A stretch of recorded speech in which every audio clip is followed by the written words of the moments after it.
অন্যদিকে রাজধানীর ফার্মগেট এলাকায় প্রায় 4.5 ঘণ্টা পর বেলা 2টায় সড়ক অবরোধ তুলে নেয় তেজগাঁও কলেজের শিক্ষার্থীরা।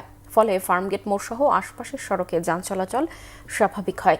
এর ফলে গত ডিসেম্বরে কলেজের ছাত্রাবাসে সংঘর্ষে নিহত শিক্ষার্থী সাকিবুল হাসান রানার হত্যার বিচার দাবিতে সকাল থেকে রাজধানীর ফার্মগেট এলাকায় সড়ক অবরোধ করে বিক্ষোভ করে তেজগাঁও কলেজের শিক্ষার্থীরা। এতে ফার্মগেট মোড় সহ আশপাশের সড়কে যান চলাচল বন্ধ হয়ে তীব্র যানজটের সৃষ্টি হয়।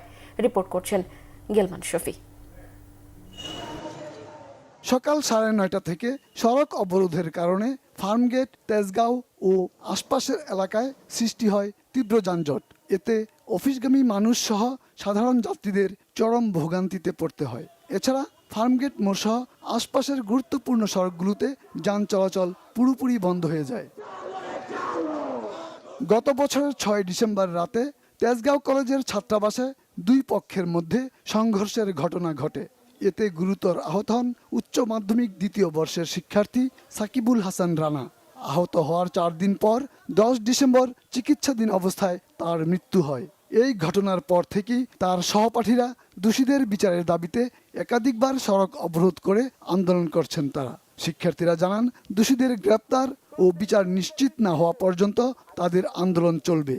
র্যাব, বিজিবি, ডিবি সবাই জানে যে কারা খুনি, তারা খুঁজে পাচ্ছে না। আমাদেরকে বলছে তারা খুঁজে পাচ্ছে না, অথচ তাদেরকে প্রকাশ্যে চলাফেরা করতে দেখা যাচ্ছে। আমাদের কলেজে প্রচুর রাজনীতি, আমাদের কলেজের রাজনীতি বন্ধ করতে হবে। কলেজের ভিতরে রাজনীতি আজীবনের জন্য নিষিদ্ধ করতে হবে। সাকিব হত্যায় যারা জড়িত, তাদের গ্রেফতার করে এবং তাদের যেই বিচারটা, সেই বিচারটা যেন তাদের করা হয়, এটাই আমাদের মূল দাবি। দীর্ঘ সময় সড়কে আটকে থাকার কারণে ক্ষোভ প্রকাশ করেন অনেকেই। গাড়ি পাচ্ছি না, এর জন্য কষ্ট করে হেঁটে যাওয়া হচ্ছে, এটা আমাদের জন্য একটা দুর্ভোগ করতে হচ্ছে এই আর কি।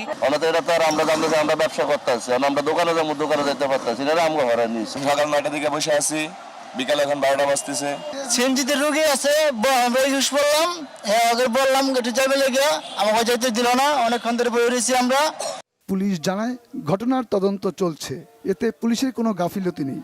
আমাদের জায়গা থেকে কিন্তু আমরা আন্তরিক, আমাদের জায়গা থেকে ডিবির পক্ষ থেকে কিন্তু আমরা আন্তরিক এবং আমরা চেষ্টা করে যাচ্ছি। আমাদের দুটি টিম কিন্তু কাজ করছে এবং একই সাথে কিন্তু আমরা স্টুডেন্টদের সাথেও কিন্তু সরাসরি যোগাযোগ করছি, যাতে করে তারা তাদের তথ্যপাত্রগুলো যেন আমাদের কাছে দিতে পারে। দুপুর 2টার দিকে আন্দোলনের কর্মসূচি প্রত্যাহার করে নেয় বিক্ষোভকারীরা। সেখান থেকে আন্দোলনকারীদের 6 সদস্যের একটি প্রতিনিধি দলকে পুলিশ সচিবালয়ে নিয়ে যায় স্বরাষ্ট্র উপদেষ্টার সাথে আলোচনার জন্য। গেলমান শফি, বাংলা ভিশন, ঢাকা।